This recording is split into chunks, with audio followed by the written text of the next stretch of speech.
Zola Levitt Presents with Dr. Jeffrey Seif and Sandra Levitt.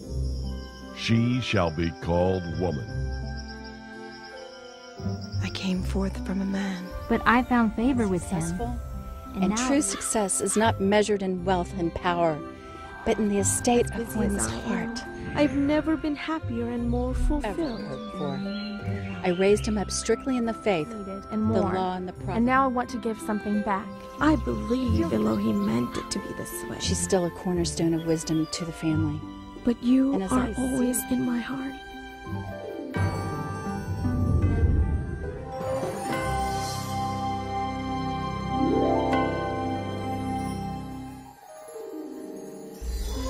He told me he loved me. Yet 3 times, lies poured from his lips. I looked like a fool before my people. But finally, after nagging the brute night and day, Samson told me the secret to his great strength. Don't think evil of me. I can't deny I'm profiting from this business venture, and I do care about Samson. Although love is a pretty strong word. We both have needs, and we both use each other for our needs. In the end, I'm probably saving his life. The Philistines would eventually kill him in battle, but now they'll probably lock him away safely in prison. And peace can finally reign between our two peoples, the Philistines and the Israelites. A hearty shalom to all of you. Jeffrey Seif with my friend Sandra Levitt. Shalom. Welcome back to the Women's Series. Jeff, who are we talking about today? Well, it's a world gone bad, Bad, actually. You know, Delilah invokes images of girls gone wild in the biblical story, and in certain respects, this is every parent's nightmare to have a girl go bad like this, but it is what it is. And we've just looked at the Proverbs 31 woman, what a wonderful attributes that she has and put on a pedestal, and all of a sudden we're seeing Delilah, who is just this horrible, horrible woman that did nothing except to further herself, and just, nightmare. You're right, it's every parent's nightmare. So we're looking at an 8-part series. Now we're looking at one that got away, a lesson to learn about how not to be in the world as we continue on with our story of women in the Word. Just finished raining in the Gaza. Gaza's right off the Mediterranean Sea, and we do get downpours every now and again, and with the break in the rain we're getting some work done. This young lady's putting out the wash. This fella's taking care of the roof. He'd do well to be careful. People can slide down on wet stone.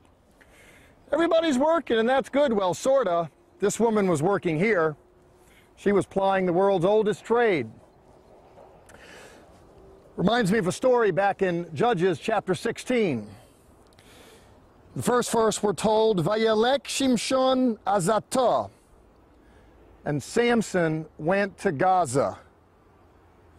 And there we're told, Vayar Shom Isha. And there he saw a woman. You know, Samson's not the only person in the world that ever got in trouble with the sight of a woman. Seems that he had a particular weakness, however. We're told here, right afterwards, that she was, in Hebrew, zonah, that she was a prostitute. After noting that, we're told, Vayovo eleha, that he went into her. And the rest is history. Well, that's his story. Well, in so many ways, on so many days, that's the story of so many others. Men who wrecked themselves by being bested by the darker side of their own natures, by their inability to get their impulses bridled. Better to get a bride to tend to this business. Samson, however, had a different mind on the matter. We're told in the beginning of the chapter that he's in Gaza. Then we're told later on he's somewhere else in a valley, and his eyes alight upon another woman, a Philistine, a member of the Philistine. Philistines came and settled the area. They hugged the coastal plain. And there was a woman that started hugging Samson. The rest, as I noted, is history. Did he fall in love with her? What is this thing falling in love? You can fall down steps, you can fall down a ladder. It seems to me that love is best construed as a decision. Someone opts to make a woman the object of his affection. A woman opts to make a man the object of their affection. Better it is that there be no sexual contact before a contract that binds them together, takes care of them into the future as well as the fruits of the union. Well, Samson has no time to be bothered by talk like that, does he? Of course not. He himself wants it, he wants it now. What happens, however, he thinks, like a little fly, zzz, he thinks he landed on that flower that he was going to get a meal. He looked at her and said, that's what I'm talking about. I want to get to know her. He thought he was going to get a meal. What happened is he wound up becoming a meal in the process. It all closed up around him. She was doing the bidding of men that were too coward to take care of Samson conventionally. You know the story that Samson was a big man, he was a strong man, and the Philistines were unable to get the better of him. So, if it doesn't work conventionally, let's look for plan B. Parenthetically, it reminds me of what happens around here on too many ways and too many days. What do I mean by that? Here I am standing in Israel, forces roundabout say, well, we've tried to fight these Israelis conventionally, rifles, tanks, airplanes, we don't do so good this way. Let's go for plan B. Let's do terrorists. Let's go after civilians. And let's hide behind women and children. And let's get the world all riled up. I don't want to get too riled up. This isn't a political conversation. It's a story here, however, about how the Philistines use sexual appetite to bring a man down. They're whittling him down time and time again. What's the secret to your strength? Well, the secret to his strength is his relationship to his God. The reason why I say that is finally, after a period of wearing him down over time, he says to her, Ki Nazir Elohim Ani Mi Beit Imi, that I have been a Nazirite from my mother's womb. My friends, there's a hedge of protection walking under God's covering in a relationship with him. Samson lost that covering, he lost that hair, and that was the beginning of the end for him. And so it is when individuals walk outside of God's covenant covering, it can be the end for them as well. We're going to continue on here and look at women in general and look at issues related to sexuality in particular. Life has been described as a journey. Christian ministers like talking about taking that step of faith. Judaism talks about halakha, the religious way. It comes from a Hebrew verb chalak, which means to walk.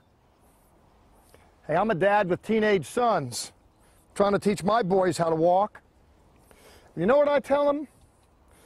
Told my son Jacob at 19, I said, I can spend 19 years trying to raise you right, and I know that the wrong girl could undo that in about 19 seconds. Doesn't take that much for someone to get distracted. In fact, that's why in Proverbs, Solomon, and talk about getting distracted. Shlomo, Melech Israel, Solomon, known for his chocham, his smarts. It's amazing how someone so smart can be so stupid. This is a man that made shipwreck of a life, and he can talk about it. In the 7th chapter, he gives voice to how the males of the species can get led away. He notes here in chapter 7, verse 6, that there was someone whom he perceived from the window of a house, a young man in verse 7, someone devoid of understanding, who's beckoned in by a loose woman. And let me just say that when I think of this problem, it's a problem with the males of the species, it's a problem with the females of the species, particularly in the modern world where we are so overly sexualized. The stimulation is everywhere. The images, the vision, it just pounds individuals. Well, in the biblical sense, in Proverbs, we're told that wisdom is crying aloud in the street, beckoning individuals to hear what biblical wisdom has to say. And what are we told here? We're warned about the wrong kind of person, the wrong kind of relationship. And here in this story, the 7th chapter, a young man is beckoned in by a woman who says in verse 18, "Come, let us take our fill of love until the morning." Of course, no one's taking in a fill of love until the morning. They're taking in their fill of lust until the morning. I know individuals that have had a lot of beds, but they haven't had a lot of rest. The soul would find rest if they had a good relationship, not just one where they can satisfy these mutual needs and interests on a temporary basis. We're told here of a warning in verse 23. Here the text says, that man does not know that that affair is going to cost him his life.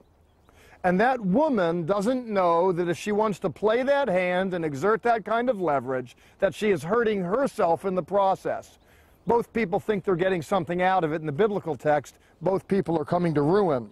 And there's a warning here that's given in the text, and I want to extend it to you. Therefore, listen to me in verse 24, says the writer. Do not let your heart turn aside to her ways, or if it's a woman who's being enticed to his ways, don't be this way. At the end of the day, a woman that needs to lower herself like this cheapens herself in order to get some kind of attention and affection. It doesn't need to be that way. Better to be modest and discreet and let love come at its own time rather than hurry the process. He says here, don't turn aside to this way. We're told in verse 26 that she, this licentious person, has wounded many. And we're told in verse 27 that her house is the house to hell, and many descend into the chambers of death. Let's not be a casualty in this war. Let's not give ourselves over to cheap thrills and deviant behavior. We all have various needs and interests. Better to walk with God, it seems to me, and let Him bring the right kind of relationship to bear rather than speed up the process and hurt ourselves in the process. I like Jeff's teaching. I love the example of the Philistines hugging the coast, and of course Delilah hugging and taking over Samson. It reminds me in 1 Corinthians 15:33, evil corrupts good habits and good company. This is what we need to be aware of, Jeff.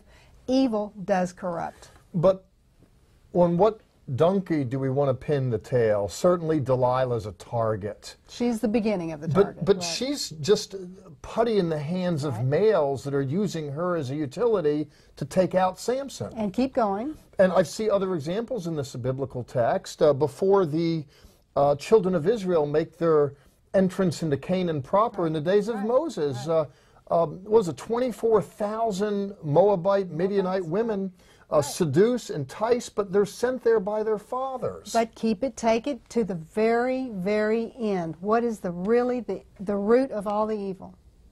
Is Satan.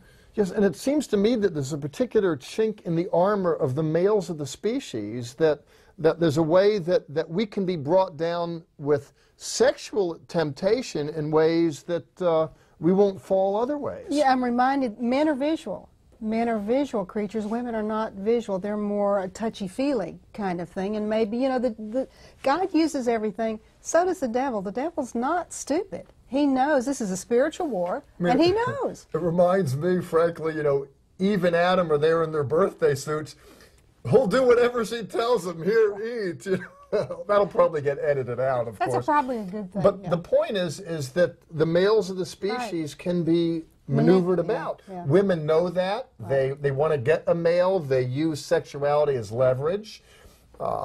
It can be a problem. We need to control ourselves. But we also need to watch for evil. Why are we surprised at the unbeliever? The unbeliever always behaves like an unbeliever. We are believers and we believe in the Word. We believe in doing right. The unbeliever does not even on the same page as we are. What about the believer, the believing woman? She has goals. She wants something, using assets in order to get security in a male, the attention of a male. This stuff can go bad even for people that profess faith, correct? Yes and no. I think you can get off track, but I think God always brings us back to the fold. I think He always puts us back on track. Well, His mercies are new every morning. Absolutely. And that's amply demonstrated in the Samson story. Difficulties notwithstanding, I don't want to say there's a happy ending, but how do you put it? Well, you know, Samson killed more when he pulled the pillars down than in his whole career. So God used that to get his enemies. So I love that. We interviewed Ruth Matar. She is Women in Green, and just had a wonderful insight about the politics, the evil that's going on in Israel today. Back after this.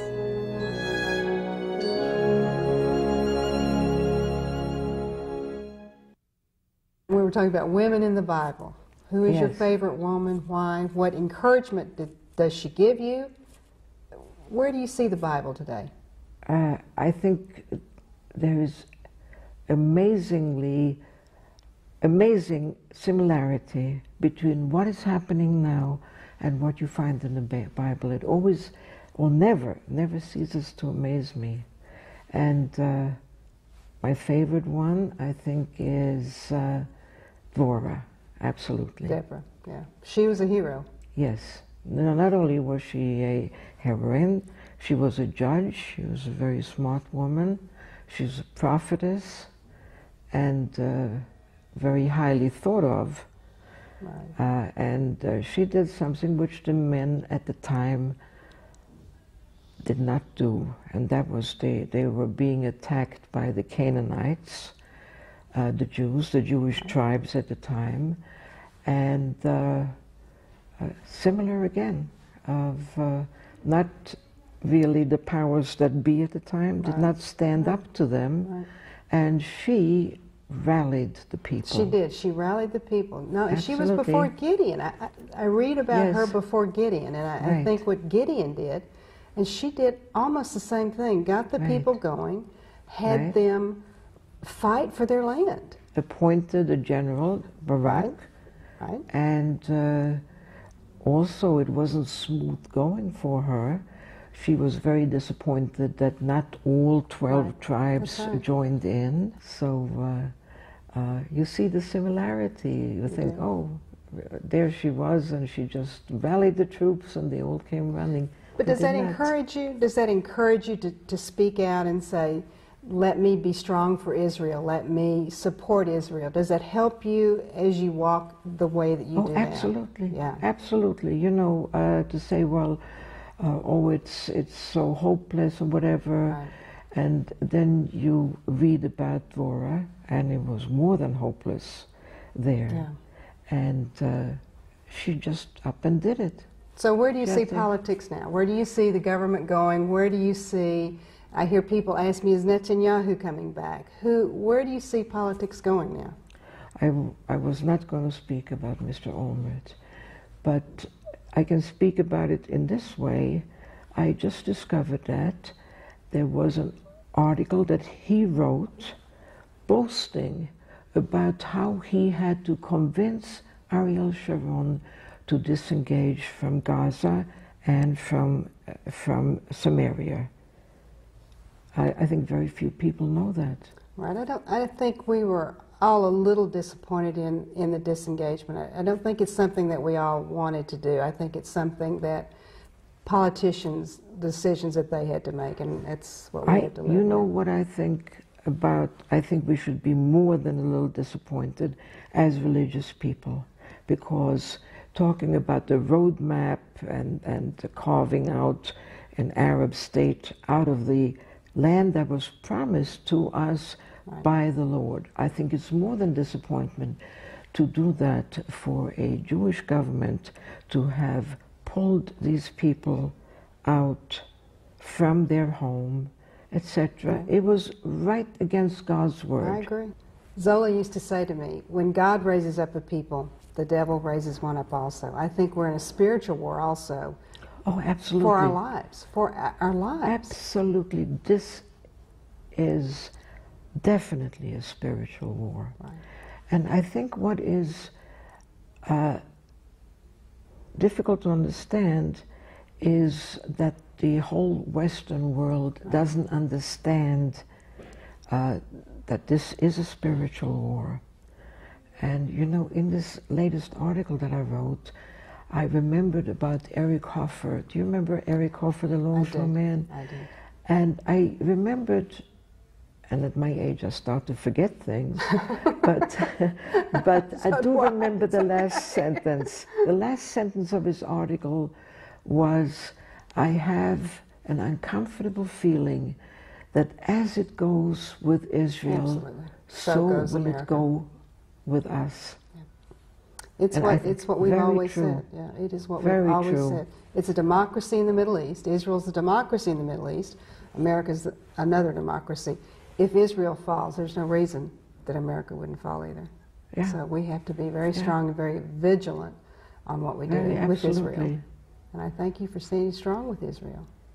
Ruth talked about evil in the world, and let's remember that evil is not gender specific. There are ways that evil unfolds through the females of the species and the males of the species. It's a reality, it's there. It is there. Women in Green is an organization that really believes in Israel, believes in the land of the Bible. Ruth Matar is a Jewish woman who loves Israel, and she's very familiar with what terrorists do and how they really can rip apart the land. So I really always like listening to her. A lot of things I don't agree with her, but as we were talking about earlier, she really makes me look left-wing, and she's very right-wing. You know, when you mention terrorists, of course, on the heels of a discussion with Ruth, it reminds me that the way war's fought today, it's unconventional, as it was with Delilah. That is, there used to be some honor in war, if you will, where the males of the species would go out and they'd square off one against another. But this is weapons of mass destruction. This is unconventional, using women, you know, as ploys to destroy. But it's more about evil, and it is a testimony to women's wanting to defile the males, correct? Right, and it's a different program. I don't want to dwell on everything that's evil because I think women have great attributes, but I think we need to be aware of what evil looks like, what evil can do. Did you know that there have only been 260 years in recorded history there has not been a war? 260 years. Men have always fought. And like you say, it has changed over the years. They used to go out in the summer and fight because the weather was good. And then they'd all go home in the winter and they'd go out in the summer again. Talk about what men do. Do you think the males of the species have a habit of vilifying the women as the seductress, the manipulator, the bring me down kind of, or is that overplayed? No, I don't know. I look at the culture today. I look at, as you will, girls gone wild down in Florida, you know, showing their bikinis, and the culture.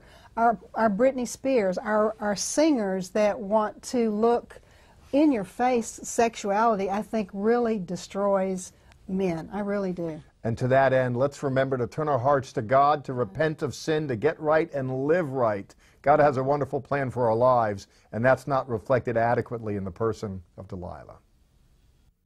Shalom from Jerusalem. Actually, we're in the Garden of Gethsemane. We're looking at the olive trees, Jeff. Our people are behind. They're listening to our guide Zvi talk, and we're getting ready to do a Bible study. And they are having a trip of a lifetime.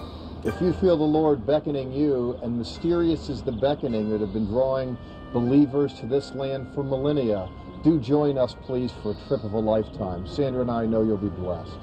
For your free brochure on our next tour, call 1-800-WONDERS.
In these final moments, Jeff, I want to talk about evil, I want to talk about good. Next week we're going to talk about an educator and how women educate our children and educate us to grow up and be great adults. So that'll be fun too. Well, there's 8 programs in this series. One is a story about a girl gone bad. Right, just one. We just had to make sure that people understood what evil can do and what evil really looks like. We've got to be aware of it more today than any other time. And I believe that to be the case, particularly in our culture, not just ours, but all over the world. When it comes to sexuality getting out of the bag and people going bad, it's not just a problem with Delilah. It's a problem that exists in contemporary culture. And if you've been, bitten by that bug, and when you hear the story of Delilah, you can relate to it and feel guilty. If you experience shame and guilt in conjunction with all this, I want you to know that there's a launder soap that can remove the stain from your garment. I believe in the forgiveness of sins. I believe that there's a new life available to people who receive Jesus into their heart. They can be born anew. They can get a new shot. And if you need it, go for it, because I want you to experience the forgiveness of sins that's available. There's too many problems associated with this kind of business today. Well, and we have eternal life. We're talking about location. Do you want to be forever separated from God, or do you want to be forever in the pit of hell? And I want to be with my Savior forever. It seems that sexuality has been a tool in the hand of the devil to bring down more than one person. I agree. Stay tuned next week. Sha'alu Shalom Yerushalayim. Pray for the peace of Jerusalem. The Levitt Letter. This free publication includes Bible lessons, insightful news commentary, Hebrew lessons, and more. Call 1-800-WONDERS. That's 1-800-966-3377. Or write to Zola, Box 12268, Dallas, Texas 75225. You can also see our Levitt letters, TV programs, and national airing schedule at www.levitt.com. Please remember, Zola Levitt Ministries depends on tax-deductible donations from viewers like you.